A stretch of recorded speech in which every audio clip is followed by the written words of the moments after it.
Dopo aver pubblicato video singoli di questi due microfoni, è ora di testarli insieme. Come suonano? Questo è il T-Bone MB85 Beta, questo è il T-Bone MB75 Beta.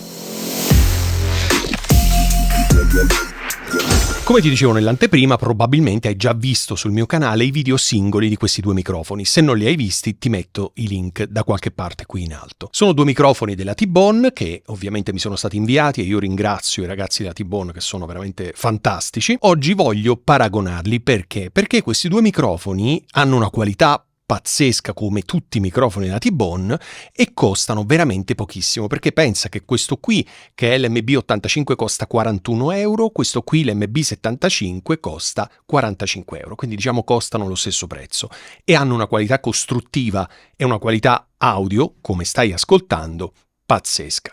Durante questo video ovviamente io switcherò tra uno e l'altro in modo che tu possa sentire la differenza e decidere quale dei due microfoni ti piace di più. Partiamo con un po' di dati tecnici. Allora, questi due microfoni stanno entrando nel mio Tascam Mixcast 4, entrambi con un gain di 36.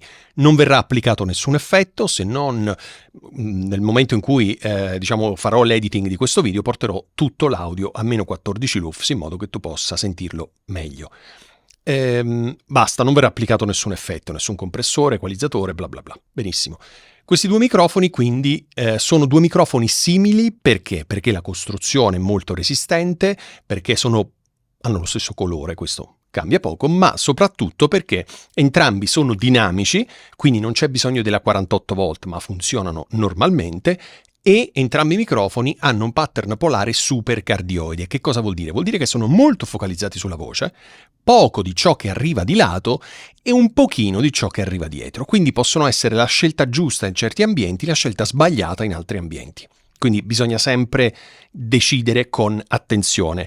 Non bisogna prendere il primo microfono che capita soltanto perché magari è in sconto, soltanto perché magari ce l'ha un nostro amico, perché il pattern polare cardioide, il supercardioide, l'ipercardioide, ti cito questi tre perché sono quelli più adatti per far podcast e per far video su YouTube, ma ci sarebbero anche figura 8, omnidirezionale, eccetera, eccetera.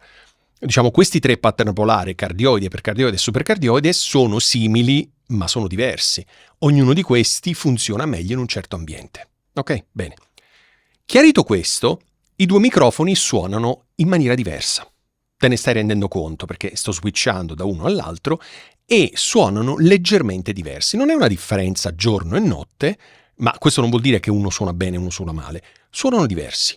Quindi, quale ti piace di più tra i due? Quale preferisci di più? È veramente una questione di preferenza personale, perché dal mio punto di vista suonano veramente bene e costano pochissimo, perché questo costa 41, questo 45 euro. Quindi, niente, sono tra i microfoni più economici, però con una qualità molto molto elevata. Vorrei fare dei video più in là dove paragono questi microfoni, ad esempio questo allo Shure SM58, questo allo Shure SM57, perché pur essendo completamente diversi, però potrebbero essere dei test interessanti da fare. Ovviamente i microfoni Shure costano più di 100 euro, mi pare 110 il 58, 130 il 57. Prendi con le pinze questi prezzi perché ovviamente soprattutto su Amazon variano in continuazione. Questi due microfoni invece venduti dal sito di Thomann costano 41 e 45, quindi costano pochissimo, arrivano con la loro valigetta in plastica, c'è questo affarino per attaccarli sull'asta, quindi non hai bisogno di nulla. Come senti non ci sono le spugne, come senti e come vedi non ci sono le spugne su questi microfoni, le spugne non escono dalle confezioni. Però devi comprarla per forza? No. Io sto usando questi microfoni, ho fatto i test che ti invito a vedere sui singoli microfoni senza utilizzare la spugna. Perché? Perché due motivi. Il primo è che così senti il suono naturale del microfono. Il secondo motivo è che se sai usare bene il microfono e hai una buona tecnica microfonica, non c'è bisogno della spugna, che comunque inevitabilmente un pochino va a cambiare il suono del microfono.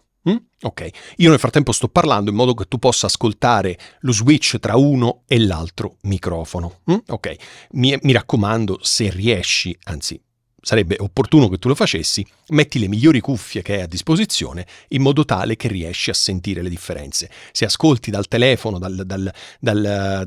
appunto dalle casse del telefono, da quelle del computer, sicuramente non cogli le differenze che ci sono. Quindi metti le cuffie, le migliori che hai, sperando che tu abbia delle cuffie decenti, non super cuffie, ma cuffie decenti, in modo che tu possa cogliere le differenze. Un'ultima cosa che volevo raccontarti. Prima ti ho parlato del pattern polare supercardioide. Il supercardioide, così come l'ipercardioide, a maggior ragione l'ipercardioide, sono pattern polari utili, come ti raccontavo, in alcuni scenari, da evitare in altri scenari. Il pattern polare supercardioide è molto sensibile perché ha un'area dove raccoglie, dove riprende, meglio dire così, la nostra voce, che è molto orientata qui. Quindi se io mi sposto pochino, già sono fuori dell'area, mentre il pattern polare cardioide ha questa sorta di cuore davanti, quindi è più facile, anche se ti muovi, stare dentro l'area, ok? Con questi microfoni, appena ti sposti un attimo, diciamo che la voce si sente diversa perché è meno piena, te ne sarai accorto, no? Quindi anche se mi sposto da questo lato, la voce diventa meno piena. Non è un handicap, anzi potrebbe essere molto importante, perché se riesci a parlare bene dentro il microfono, che cosa succede? Che tutti i rumori che hai nella stanza non entrano all'interno del microfono, perché è meno sensibile sulla parte anteriore. Certo, è un po' più sensibile rispetto al cardioide dietro, quindi devi assicurarti che nella parte posteriore non ci siano rumori. Mentre nel pattern polare cardioide, anzi, a maggior ragione le fonti di rumore devono stare proprio in quest'area, perché è l'area di non sensibilità del microfono. Vabbè, hai capito, ok. E il microfono non riprende in quell'area. Bene. Ancora una volta, questo 41 euro, questo 45 euro. Quale ti piace di più? Bene, credo di averti raccontato tutto su questi due microfoni. Se ti interessa approfondire, trovi sul mio canale i video dei singoli microfoni. Bene, ti ringrazio per aver guardato questo video, lo sai già, qualsiasi dubbio, domanda, curiosità, commenta questo video e io ti rispondo nel più breve tempo possibile. Grazie mille e alla prossima settimana.